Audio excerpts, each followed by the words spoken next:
Maurizio Minghella nasce nel 1958 a Genova, da padre naturale, persona violenta e manesca. Abbandona la famiglia quando Maurizio è talmente piccolo da non aver ricordo di lui. La madre successivamente frequenta uno straccivendolo, anch'esso violento ed alcolista, arrestato poi per tentato omicidio. Minghella rimane alle scuole elementari speciali per 9 anni, dove riesce ad ottenere la seconda elementare, che ripete per ben 7 volte. Nei confronti dei compagni è piuttosto pericoloso, visto che li prende per il collo, tappando bocca e naso in modo che non possano respirare e gridare. Minghella ama ballare e vestirsi alla moda. Frequenta una palestra dove pratica pugilato, ma viene allontanato perché picchia troppo forte. L'unica figura per la quale ha rispetto è la madre. Inizia fin da minorenne a commettere i piccoli reati. È un ragazzo immaturo, affetto da una spiccata balbuzia emotiva. Nel 1977, verso il periodo di Natale, si sposa. Ha 19 anni e la ragazza, tossicodipendente, ne ha 15. Dal ritorno dal viaggio di nozze, la ragazza ha un aborto spontaneo. La vista del sangue, racconterà Minghella poi, lo colpisce profondamente. A 20 anni gli muore un fratello in un incidente di moto. Da allora inizia a frequentare l'obitorio per sentire le grida di dolore e per vedere cadaveri di ragazzi giovani. Nel 1981 viene condannato all'ergastolo per 4 omicidi commessi a Genova, tutti nell'anno 1979. Si tratta di 4 giovani prostitute, tutte violentate e poi strangolate. Nel 1995, dopo 17 anni di prigione, gli viene concessa la semilibertà e viene trasferito a Torino, dove lavora come falegname in una cooperativa. Sembra che si stia ricostruendo una vita. Conosce una ragazza, Monica, che rimane incinta di Maurizio. Nel 2001, sempre a Torino, viene uccisa una giovane prostituta, Motok Florentina. Il killer ha ricominciato ad uccidere. Questa è una storia che viene dal passato. Questa è la storia di Maurizio Minghella, il killer del motorino.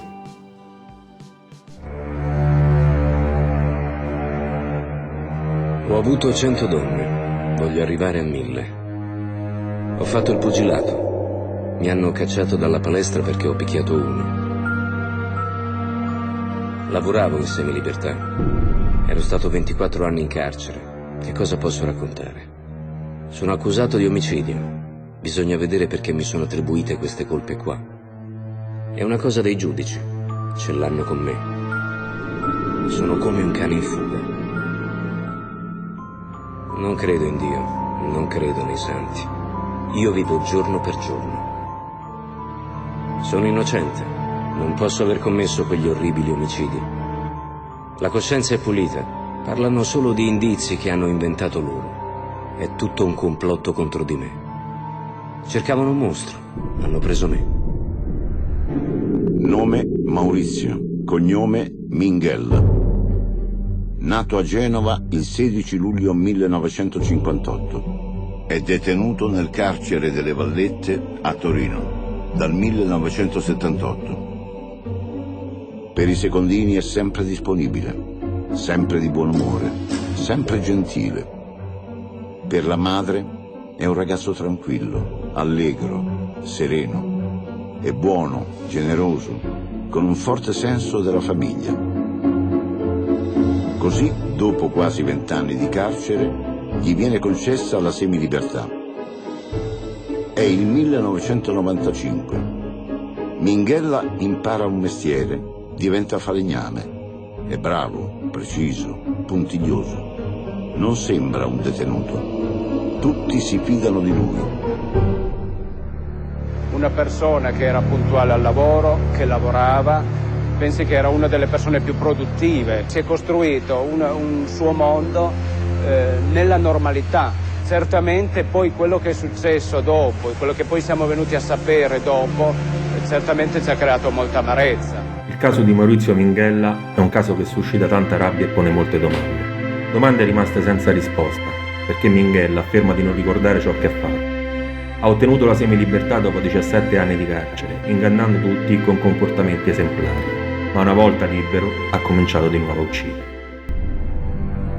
10 prostitute assassinate, donne italiane e straniere. Uccise alla periferia di Torino, tra il 1996 e il 2001.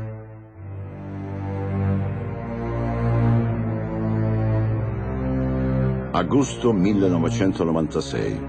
Carmagnola. Nei pressi di un campo agricolo viene ritrovato il corpo semicarbonizzato di una donna di 25-30 anni.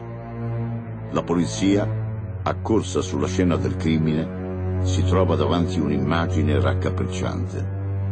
La ragazza è stata picchiata selvaggiamente, è stata strangolata, è morta per soffocamento. Poi il cadavere è stato bruciato con della miscela per motorini. La donna, forse una prostituta, non sarà mai identificata. Marzo 1997, San Salvario. Loredana Maccario viene ritrovata nuda, in casa sua, con una corda per canotti stretta attorno al collo. È stata vista per l'ultima volta il pomeriggio dello stesso giorno. Le prostitute sono le vittime più esposte, perché si trovano in una condizione facilitata, spiega lo psichiatra Romolo Rossi, e certi soggetti non hanno né la pazienza né l'opportunità di organizzare incontri o situazioni. C'è anche un fattore psicologico da tenere presente. La prostituta potrebbe rappresentare la subordinazione, la sottomissione, perché vende il suo corpo per denaro e quindi la disponibilità passiva, condizione ideale per soggetti come Minghella, al quale scatena sadismo e cattiveria. Aprile 1997, Caselette. Fatima Hadidou è una prostituta marocchina di 27 anni. Viene ritrovata in un parco. È stata violentata, strangolata con il laccio di una tuta da ginnastica.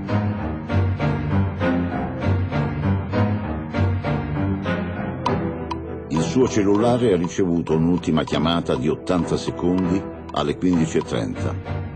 Probabilmente è morta anche lei nel primo pomeriggio. È una traccia di sangue, una terribile sequenza di morte. 4 mesi dopo, un'altra prostituta cade vittima dello strangolatore, uccisa con la tracolla della borsetta. Le similitudini tra omicidi si riscontrano soprattutto nella modalità omicidiaria. Prostitute uccise per la maggior parte per strangolamento o strozzamento, a mani nude o per un mezzo meccanico, come corde o calze di nylon. Donne con evidenti segni di percosse e con tracce organiche addosso, segno di un rapporto sessuale, avvenuto pre o post morte. 30 gennaio 1999. Cosima Guido, detta Gina, 67 anni, una prostituta un po' attempata, originaria di Taranto. Viene ritrovata di sera, anche lei strangolata, con il suo foulard beige. La vittima ha un piccolo appartamento in piazza 4 Marzo, ha una clientela di abituali. Sembra diversa dalle altre vittime del killer. Il suo cadavere è in posizione supina, non è nuda. I pantaloni sono abbassati, indossa ancora una maglia di lana e le scarpe. Il letto è sporco di sangue. L'assassino l'ha colpita al volto ripetutamente, fino ad ucciderla. Tutte le persone normali hanno una volta o l'altra desiderato la morte di coloro che amano. L'uomo è la sola creatura che rifiuta di essere ciò che è. Anche Umberto Galimberti, psicanalista, saggista e filosofo, spiega perché la scelta delle vittime ricada sulle prostitute. La prostituta è un oggetto ambito da parte dei serial killer, che trattano le persone come oggetti, come fossero delle cose, e si scatena ciò che Freud chiama fusione delle pulsioni, che sono la sessualità e l'aggressività. Sono due pulsioni molto legate. Secondo Galimberti, tutti noi trattiamo i nostri oggetti d'amore con l'ambivalenza di amore e odio. Ciò che cambia è l'intensità. Passano altri 2 anni. 9 febbraio 2001. All'interno di una roggia, un canale di irrigazione tipico del torinese, gli uomini della squadra mobile di Torino ritrovano il corpo di una ragazza di 20 anni. È morta da 8 giorni. Il cadavere è parzialmente congelato. Tutt'attorno sono sparsi i suoi indumenti, gli orecchini, il rossetto. È stata costretta a spogliarsi, con la forza. I carabinieri notano delle grosse macchie di sangue su alcune pietre. L'assassino le ha sbattuto la testa sui sassi, ma la donna è morta per strangolamento. Le hanno legato il collante intorno al collo, lo hanno annodato ai polsi della ragazza, dietro la schiena. Una morte atroce, per incaprestamento. Il killer poi ha acceso un fuoco sotto il corpo della vittima. Ha usato i vestiti della ragazza come fossero legna da ardere. Tina Motok, la vittima, aveva 20 anni e una bambina in Romania. Era arrivata in Italia per cercare fortuna. Tutta Torino le rende un commovente omaggio ai funerali. C'è un maniaco in circolazione che strangola le prostitute, ma nessuno sa dove andarlo a cercare. Massimo Bicozzi afferma che ci sono studi che mettono in rapporto alterazioni o danni in alcune zone del cervello con un aumento del comportamento violento. Se poi il danno cerebrale porta a un deficit intellettivo, c'è un rischio maggiore di finire ai margini della società, dove è più facile trovare ambienti dove la violenza rappresenta in modo primitivo una condivisa modalità di comunicazione. Settembre 2000, Alpignano, provincia di Torino. Una prostituta viene abbordata da un uomo in motorino. Un'amica della ragazza, un'altra prostituta, per precauzione prende nota della targa dello scooter. Arrivati vicino ad un canale di irrigazione, l'uomo le strappa la borsa, le ruba 280.000 lire, le prende il cellulare. Poi tenta di obbligarla ad un rapporto sessuale. La ragazza rifiuta. L'uomo allora diventa violento. Vuole ucciderla, ma i fari di un'auto di passaggio lo distraggono. La ragazza si libera e attraversa la strada. L'uomo, invece di inseguirla, risale sullo scooter e scappa via. Ma c'è una testimone e un numero di targa. La denuncia parte il giorno stesso, seguita da una precisa descrizione dell'aggressore. 7 marzo 2001. Viene arrestato Maurizio Minghella. È un genovese in semilibertà. È stato in carcere per 20 anni. Sconta un ergastolo per omicidio. Io non ho fatto nulla. Ma che rapina. Ma se frequentassi le prostitute potrei anche capire di essere coinvolto. Ma io sono uno che lavora, che passa il tempo libero con la famiglia e che risponde agli obblighi di legge. E che sono sfortunato e poi, con il mio passato, è facile accusarmi di queste cose. Perché sono sfortunato.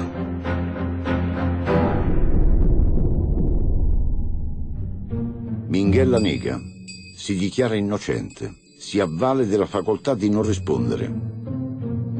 Dice che il motorino nero gli è stato rubato, che ha dimenticato di denunciare il furto. Poi rifiuta un confronto all'americana con altre 2 prostitute che sono state rapinate ed hanno sporto denuncia.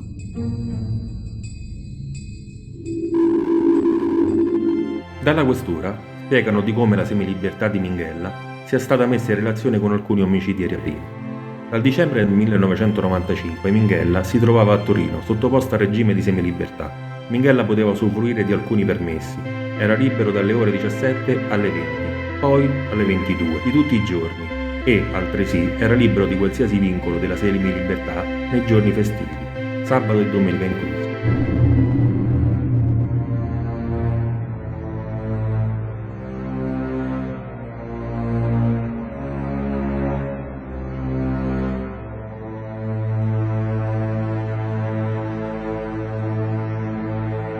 Maurizio Minghella, dalla prigione, nega ogni suo coinvolgimento.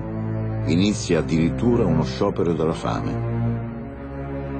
Ma la squadra antimostro della direzione centrale della polizia analizza i dati sugli omicidi e il cerchio intorno a Minghella comincia a stringersi.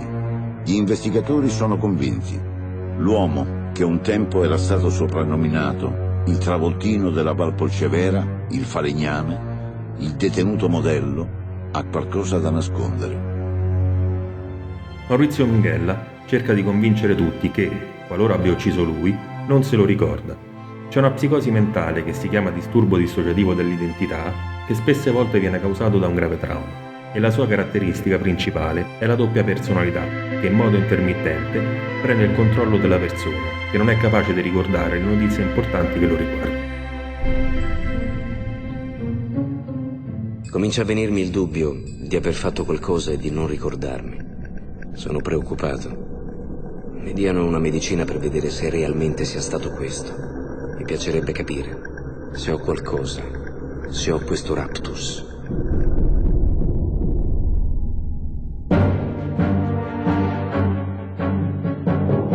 Minghella nega, ma ci sono prove che lo inchiodano. Durante una perquisizione in casa sua, in via Solari, la polizia trova alcuni telefoni cellulari. Sono apparecchi dai quali è stato cancellato il numero di matricola che li identifica. Ma una volta ricostruito, questo codice consente di tracciare la storia dei telefoni in possesso di Minghella. È un'incredibile leggerezza. È la leggerezza che inchioda l'ex pugile di Genova. Uno di questi cellulari era di Tina Motok, una delle prostitute assassinate. La ragazza ha ricevuto l'ultima telefonata della sua vita il 9 febbraio del 2001, poco dopo le 4 di pomeriggio, da un'amica in Romania. Tina Motok ha solo fatto in tempo ad urlare no. Poi più nulla. Il telefono scompare. Ricompare la sera stessa nelle mani della convivente di Minghella. Il killer gliel'ha regalato per San Valentino. Ma ci sono anche altre prove, schiaccianti. Sulle suole delle scarpe del genovese, i resti di terriccio e vegetazione sono compatibili con quelli del luogo dove è stato trovato il cadavere. La benzina con la quale l'assassino ha cercato di bruciare il corpo della ragazza è una miscela per motorini. E ancora, il tracciato elettronico del cellulare di Minghella lo localizza sempre nella stessa zona. E l'ex pugile non ha alibi, si è assentato dal lavoro, ha raccontato di essere malato, ma poi ha staccato il cellulare e quel giorno è rientrato in carcere all'ultimo minuto. È lui l'indiziato numero 1, ma continua a negare. In sede autoptica si scopre che il movente dell'omicidio di Motok Florentina fosse di natura sessuale. Il medico legale incaricato trovò un ramoscello delle dimensioni di circa 8-10 cm nell'ano della vittima, escludendo così motivi di vendetta o rappresaglie tra clan che si contendono al mercato delle prostitute. La perizia fu determinante nell'individuazione del movente e nel catalogare questo gesto una firma di Minghella, che aveva usato lo stesso modus operandi in un altro omicidio, quello di Anna Pagano, dove nell'ano della suddetta venne rinvenuta una penna a bimbo. Adesso convivo con Maristella. Da quando c'è Maristella non vado con altre donne. Mi trovo bene. Negli ultimi 2 anni vita tranquilla. Non ne so proprio niente di queste cose qua. È una cosa dei giudici. Non riesco a capire. Ce l'hanno con me. A volte un soggetto altera la realtà nella propria mente. Dimentica, rimuove, cambia. La mente è plastica e cerca sempre di avere ragione. Dopo la rimozione c'è la negazione ed infine c'è l'accettazione. Le indagini si allargano a macchia d'olio. Gli agenti della polizia scientifica trovano un preservativo sul corpo di Fatima Hadidou, su una coscia della donna. All'interno, liquido seminale. Il DNA, o acido desossiribonucleico, è l'acido che contiene le informazioni genetiche di un individuo ed è unico per ogni essere vivente. Per identificare un individuo, il DNA va esaminato in vari punti.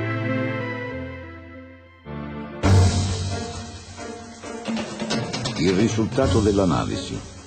Il profilo maschile dello sperma rinvenuto nel preservativo è identico a quello di Maurizio Minghella, ma lui continua a negare.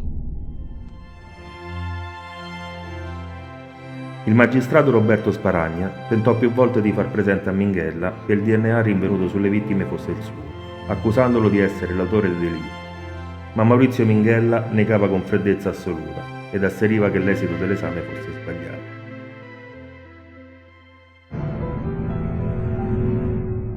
Le indagini vanno avanti.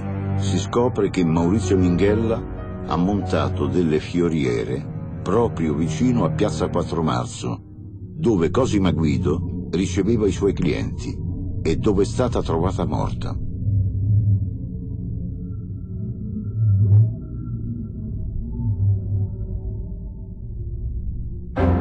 Nell'appartamento della prostituta, la polizia trova un cestino pieno di carta assorbente usata, fazzoletti con i quali Cosima Guido si puliva dopo i rapporti con i clienti, una banca dati enorme che forse contiene il DNA dell'assassino.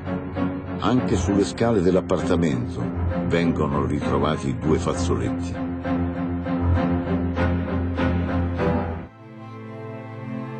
Per determinare l'autore del reato era fondamentale verificare gli ultimi frammenti di strappo dei fazzoletti.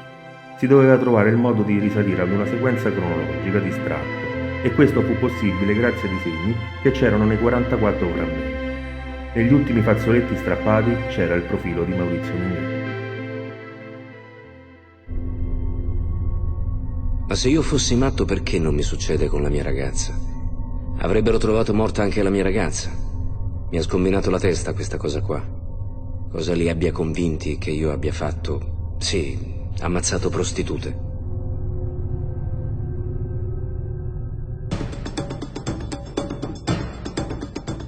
Ci sono indizi, prove, testimonianze, abbastanza per processare Minghella. 4 omicidi, rapina, violenza sessuale, sequestro di persona e si continua ad indagare su altri 6 omicidi. Minghella non si presenta al processo. Dice di essere stato incastrato. La polizia ha fatto un complotto. Io il cervello ce l'ho a posto. A me non viene il raptus. È possibile che io ammazzo una persona e poi non mi ricordo? Io sono sicuro di non averlo fatto. Io la condanna la prendo, ma sugli omicidi prove su di me non ce ne sono. Hanno fatto uscire il caso Minghella.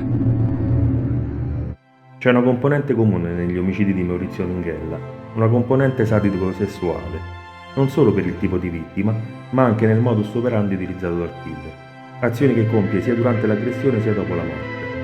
La storia della sessualità di un serial killer è spesso segnata da disarmonie e difficoltà proprio del momento dello sviluppo. Uno dei suoi avvocati lo descrive così: debole di mente, ha poca memoria, non è interessato a ciò che succede attorno a lui, non ha cultura, è nato aspittico a causa di un parto cesareo.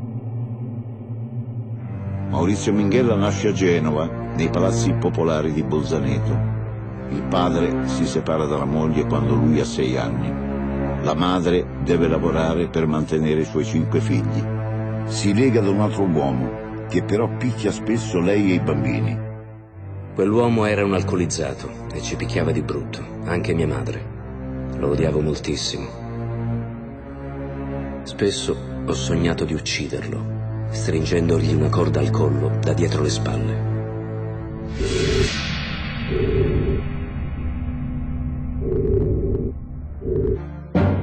Minghella va a scuola, ma non riesce a superare la seconda elementare.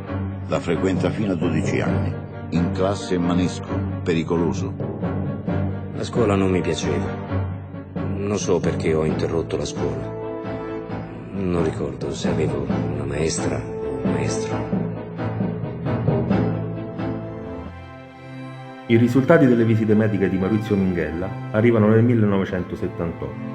I medici trovano uno stato ansioso in un soggetto immaturo, notando un'insufficienza mentale ed una personalità dai tratti abnormi. Viene mandato nella clinica psichiatrica di Genova, a fare il test per la determinazione del quoziente intellettivo. Il risultato è di 70 punti. Le capacità mentali di Maurizio Minghella erano al limite inferiore della media.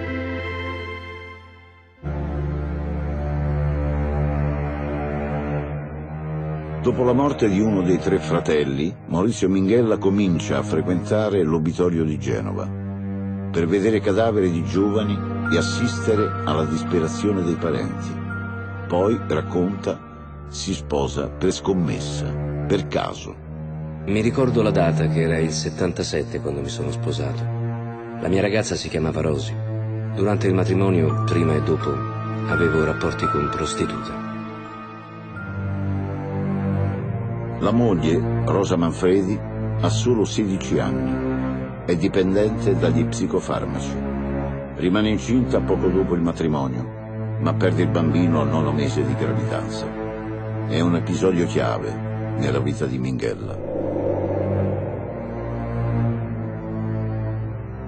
Mi ritrovai davanti a una fontana che grondava sangue. Vi immersi le mani per fermarla.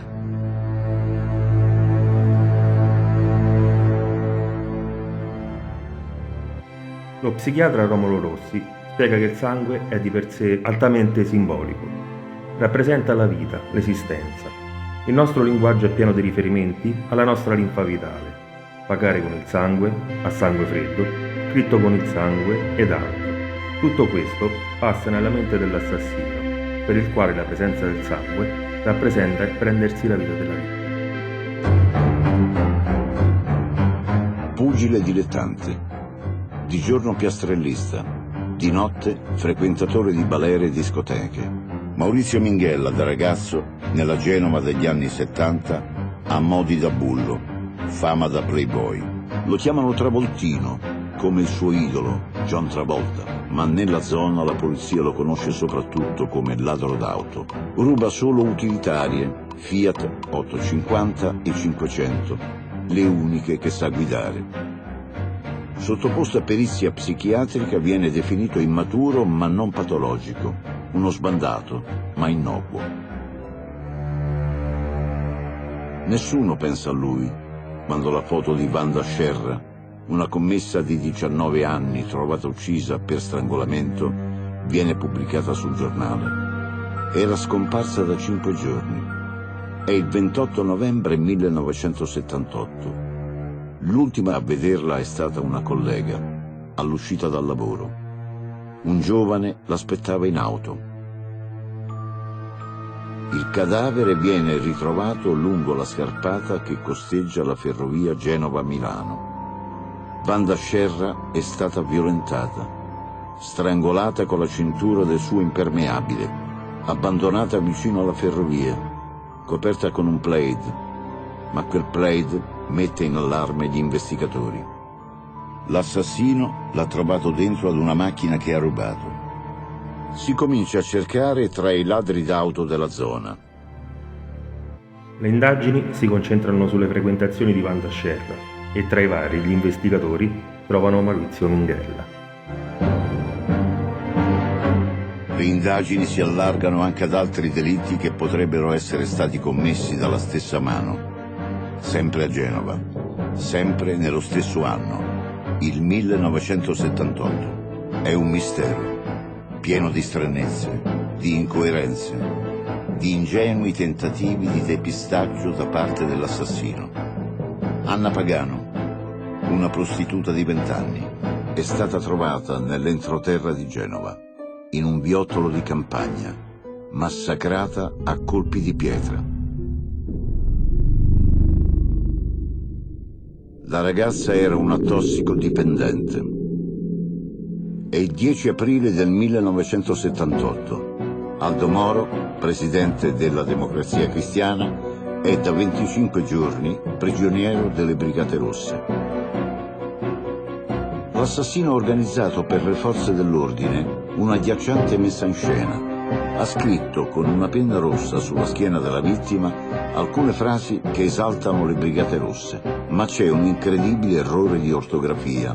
Rosse è stato scritto con una sola S e la penna è stata usata per violentare la vittima. Sono indizi che fanno pensare ad un delitto a scopo sessuale, non politico.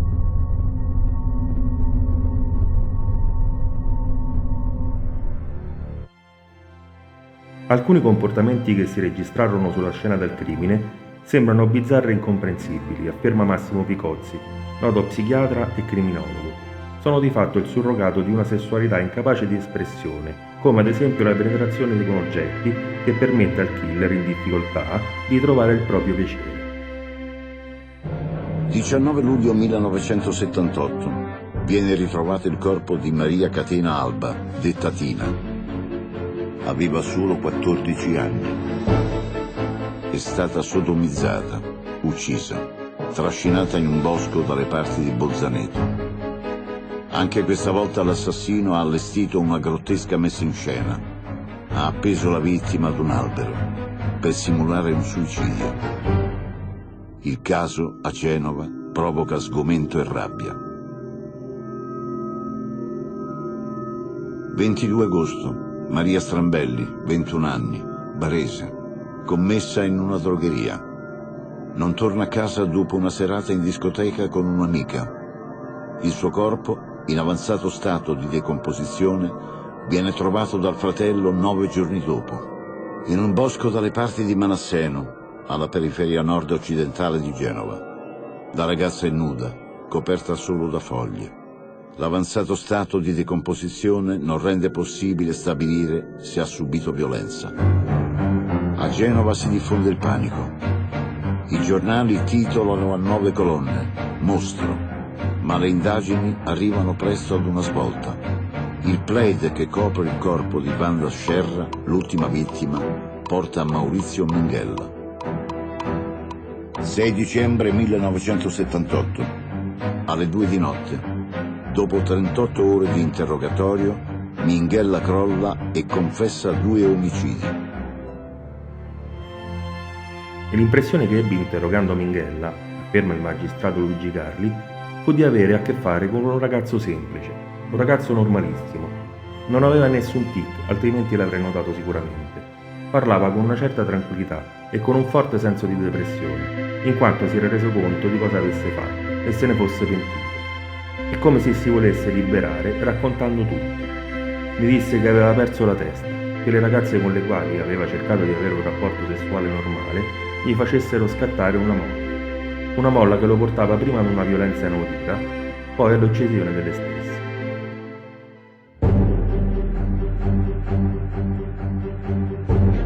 Ammetto di aver ucciso Wanda Scerra e Maria Strambelli, ma non so perché l'ho fatto. Ho rubato un'auto la sera di martedì scorso e sono passato davanti al negozio dove c'era la Wanda. Le feci segno per chiederle se voleva un passaggio. Portai la ragazza nel piazzale presso la massicciata della ferrovia, dietro la centrale del latte. Tentai di avere degli approcci con la ragazza, ma poiché lei non ci stava, le detti un cazzotto nello stomaco e un altro in faccia.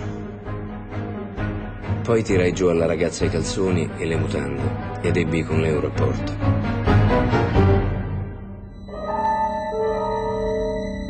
Dopo aver commesso il rapporto, senza rendermene conto, con la cinghia dell'impermeabile strangolai la ragazza. Per strangolarla feci passare la cintura dell'impermeabile intorno al collo e sotto l'ascella e tirai finché questa parve morta. Dopo aver strangolato la ragazza la caricai sulle spalle e la portai al di là della massicciata della ferrovia, dopo averla avvolta in un plaid, e gettai il corpo fra gli sterpi. Non mi sono reso conto di quanto ho fatto perché quando vedo il sangue delle mestruazioni non capisco più niente. Per quanto riguarda la Strambelli, la strangolai con una corda che avevo con me e gettai la ragazza fuori dalla macchina dietro dei cespugli. Anche questa volta, visto il sangue, persi la testa.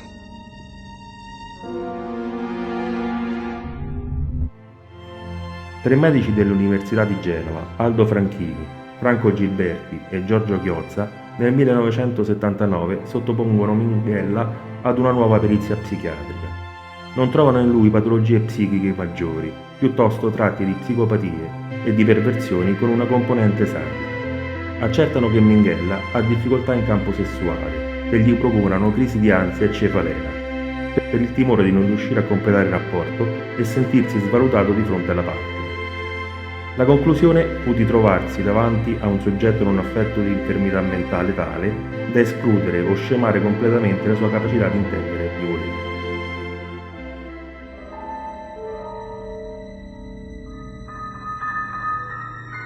Il giorno dopo aver confessato, Maurizio Minghella accompagna gli investigatori a fare 2 sopralluoghi sulle scene del crimine e dei delitti Scerra e Strambelli. Dice di aver ucciso in preda ad un raptus. Sembra la fine di ogni mistero e l'inizio di un percorso di terapia psichiatrica. E invece è la prima ed ultima volta che Minghella collabora con la giustizia. Dopo 6 giorni ritratta. Dice di essere stato costretto a confessare. Accusa i poliziotti di violenze. Al processo le telecamere sono tutte per lui. Le prove lo inchiodano. Tempi, luoghi, modus operandi. Indizi che diventano prove schiaccianti. La perizia calligrafica stabilisce senza ombra di dubbio la corrispondenza tra la mano che ha sfregiato il cadavere di Anna Pagano e quella dell'ex pugile. E anche l'errore di ortografia ricorre in molte sue lettere. Il bosco dove Alba Maria Catena è stata barbaramente assassinata è un luogo molto isolato, dove Minghella è solito andare a campeggiare. E a casa sua la polizia trova un fumetto pornografico che descrive lo stesso delitto. È solo una impensabile coincidenza? Si è aperto questa mattina alla Corte d'Assise di Genova il processo carico di Maurizio Minghella, un giovane di 23 anni, accusato di aver seviziato ed assassinato 4 ragazze. I delitti avvennero nel corso del 1978, teatro della vicenda la Valpolcevera, la periferia operaia della città. Le vittime, ragazze fra i 14 e i 20 anni, vengono ritrovate sulle alture della vallata. Non mancano i particolari raccapriccianti sulle sevizie subite e sulle cause della morte. A Genova si crea la psicosi del mostro. Le famiglie decretano un autentico coprifuoco per le ragazze.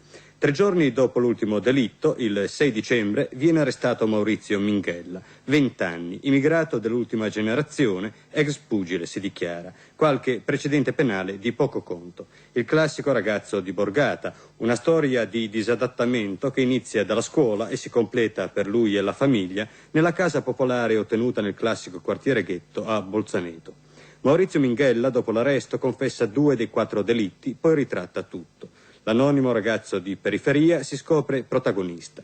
Lo era nelle balleere della vallata, dove sembra fosse un piccolo duro ed un ballerino provetto, e nelle discoteche che Minghella, autentico travoltino, viene a contatto con tutte e 4 le vittime. Protagonista intende esserlo anche al processo, dove già dalle prime battute, è stato ascoltato questo pomeriggio, cerca di tenere testa con spavalderia alle contestazioni dei magistrati, negando tutto. La freddezza dell'imputato in aula gela la stampa. La sua deposizione è un misto di degrado morale e indifferenza. La madre prova a offrirgli un alibi, ma viene smentita.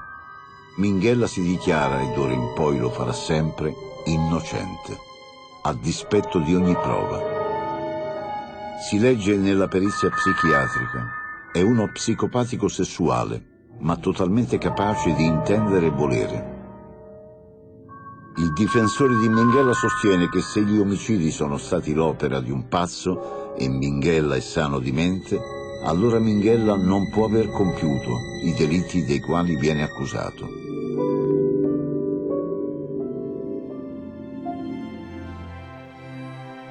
La pazzia la definirei una parte della nostra vita, dice Umberto Galimberti, perché tutti noi siamo un po' folli ed ogni giorno ci confrontiamo con le regole della ragione per poter convivere.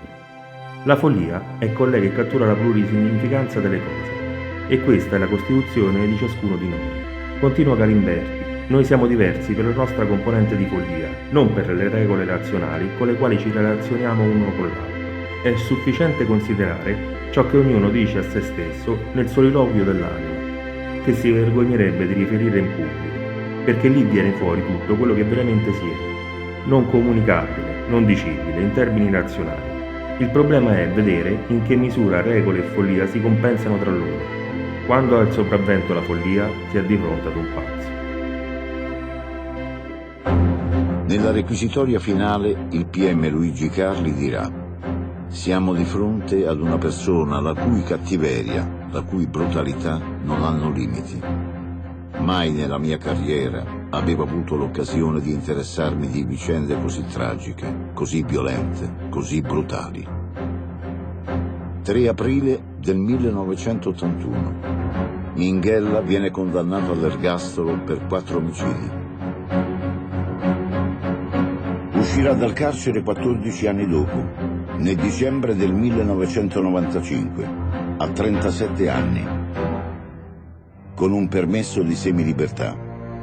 Costruisce e monta giocattoli in legno destinati a parchi giochi in strutture pubbliche e private. Questa attività gli consente di uscire dal carcere dalle 17 alle 22 e di uccidere ancora. Durante il periodo di detenzione manca lo stimolo, la donna. Il seriale è in un contesto circoscritto nel quale le nostre risposte, che provengono da determinati stimoli, sono sottratte al detenuto, che si comporta in modo completamente diverso da quando è libero. In questo caso viene a mancare la pulsione sessuale, con il suo disturbo. Questi soggetti, come vengono rimessi in libertà, sono di nuovo sollecitati dagli stimoli del mondo circostante, ricominciando a commettere violenza.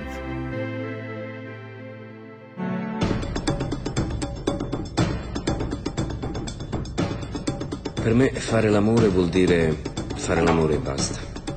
A volte, poco prima di avere l'orgasmo, sento come un fortissimo bruciore alla testa, come se mi dessero dei tremendi colpi di martello, dentro la testa. Allora mi devo fermare un pochino. Ho bisogno di un po' di tempo per farmelo passare, il bruciore. Poi posso riprendere e va tutto bene.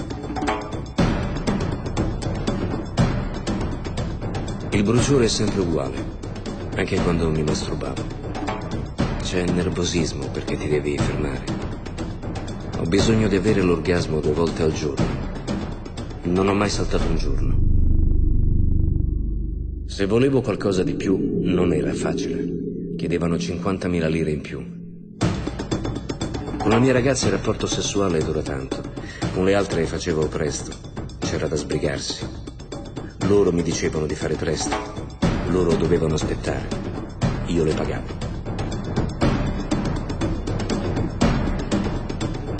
Ho come un dolore dentro, all'interno della testa, al cervello, come un tamburo. Non mi spaventavo quando mi veniva il dolore, quando avevo il battito. Dal 78 al 95 sono stato in carcere. Le avventure mie erano tossiche, italiane. Le trovavo a Porta Nuova. Era una cosa normale. Io non credo all'AIDS. È un'invenzione l'AIDS. Per me quella malattia non esiste. Non credo in Dio, non credo nei santi. Io vivo giorno per giorno.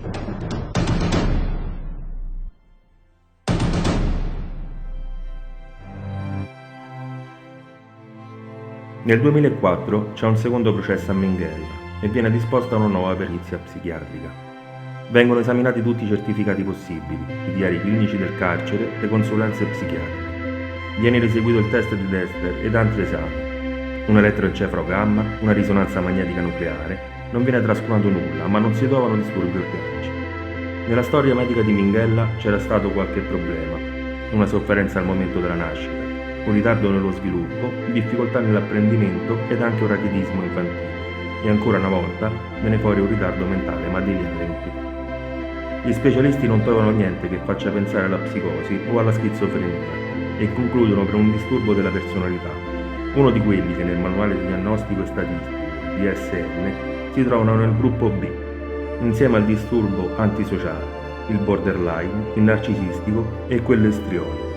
Niente che abbia i presupposti medico-legali per il vizio parziale o totale di mente. Qualcuno pone il problema della necromania per le azioni che Minghella ha compiuto sui cadaveri delle sue vittime, che comunque non è necessariamente associata alla follia. Agile e muscoloso. Si dice che in carcere Minghella faccia esercizi quotidiani con pesi improvvisati legando manici di scopa a sacchi di sabbia. Lui invece racconta che si sta lasciando andare, di essersi trascurato, di non avere più forze. Eppure. Primavera 2001. Minghella cerca di evadere dal carcere delle Vallette a Torino, uscendo dal locale della lavanderia. Arriva al primo muro di cinta. 2 gennaio 2003, mattina. Ci riprova. Si fa ricoverare per dei dolori al petto e al braccio.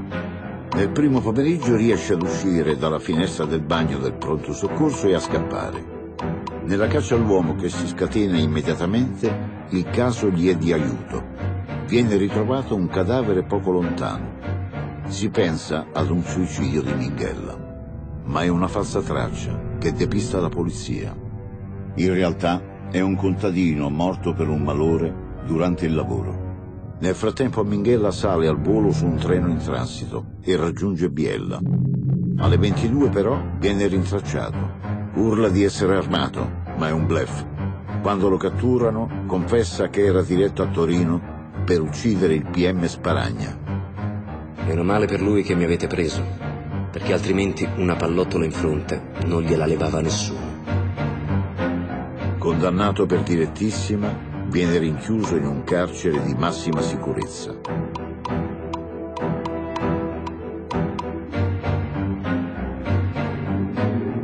Il 4 aprile 2003. Si conclude il processo che lo condanna all'ergastolo per l'omicidio di Tina Motok e a 30 anni di reclusione per gli omicidi di Fatima Hadidou e Cosima Guido. Queste ultime condanne confluiscono in un altro ergastolo. Assolto per un altro omicidio, relativo alla donna trovata carbonizzata nel 1996 nei pressi di Carmagnola, accumula per le numerose violenze e le rapine tra il 1996 e il 2001 altri 131 anni di reclusione. Tutti questi delitti sono stati compiuti mentre Minghella era in regime di semilibertà. In nome del popolo italiano, la Corte d'Assise di Torino, sezione prima, ha pronunciato la seguente sentenza. Dichiara Minghella Maurizio colpevole dei reati di cui ai capi. 3. Omicidio di Didou Fatima. Valutata la recidiva, lo condanna alla pena di anni 30 di reclusione. 34. Omicidio di Guido Cosima, detta Gina, e valutata la recidiva, lo condanna alla pena di anni 30 di reclusione. Omicidio aggravato di Motok Florentina, vilipendio e parziale distruzione del cadavere della stessa, unificati i predetti reati dal vincolo della continuazione, e valutata la recidiva, lo condanna alla pena dell'ergastolo. Fu ipotizzata la castrazione chimica, definita un'ipotesi selvaggia, secondo Ugo Fornari, che avvallò la sua tesi spiegando che, anche privando il soggetto della sua potenza virile, dello strumento fondamentale, non si sarebbe risolto il problema. Continua Fornari, l'aggressore sessuale non ha come fine ultimo quello di avere un congiungimento genitale con la sua vittima. Il suo piacere deriva dal terrore che riesce ad infondere alla vittima stessa, non dal fatto di poterla possedere sessualmente. Quindi l'aggressore potrebbe utilizzare altri mezzi con la vittima e ottenere lo stesso il suo scopo principale, che è quello di annientare la sua vittima. 30 settembre 2004. La Corte d'Assise d'Appello di Torino conferma la condanna a vita per Minghella per 3 omicidi. Gli ergastoli però si riducono da 2 a 1 per una questione procedurale. Minghella non ha voluto consultare il suo legale. Si è dichiarato innocente. Tra 20 anni potrà chiedere ancora la semilibertà. Attualmente è detenuto nel carcere di Poggioreale. Maurizio Minghella deve scontare una pena all'ergastolo, pluriomicida con una sola pausa, quella detentiva. Non si ha la certezza che abbia ucciso solo quelle povere vittime per le quali il killer è stato condannato. È probabile, anzi, che abbia taciuto su altri episodi, altre morte delle quali è responsabile. Non riesco a capire perché sono in carcere. Sono in isolamento. Io non ho fatto niente a Torino. Là c'era il televisore, qui non c'è niente. Sono buttato lì sotto. Sono come un cane in fuga. Minghella si è sempre dichiarato innocente, dice Gianmarco Ramondini. il suo avvocato. Al punto tale che al suo secondo processo il serial killer non si presenta e rifiuta di difendersi perché si sente vittima di un complotto ai suoi danni. Il 2 gennaio del 2003 Minghella evade dall'ospedale di Biella dove era ricoverato. Viene catturato poche ore dopo nella stessa Biella. L'evasione gli costa ulteriori 10 mesi di detenzione ed il trasferimento in un carcere di massima sicurezza. Il 4 aprile del 2003 viene emessa la sentenza della prima sezione della Corte d'Assise di Torino per l'omicidio di 4 prostitute. Il 5 maggio del 2003 9 accertamenti vengono disposti dal sostituto procuratore Roberto Sparagna per l'omicidio di altre 7 donne. Il 25 marzo 2004, dopo quasi un anno di indagini, l'inchiesta su tutti gli omicidi a carico di Minghella viene archiviata. Il 30 settembre 2004 la pena viene ridotta ad un ergastolo invece che 2. L'8 giugno 2005 la prima sezione penale della Cassazione conferma la condanna all'ergastolo. Maurizio Minghella, nonostante si dichiari innocente, non uscirà mai più dal carcere. Questo non restituirà la vita alle povere donne che hanno avuto la sfortuna di incrociare la strada con quella di Maurizio Minghella, ma porrà fine ad una mattanza che senza l'arresto del killer avrebbe mietuto molte più vittime.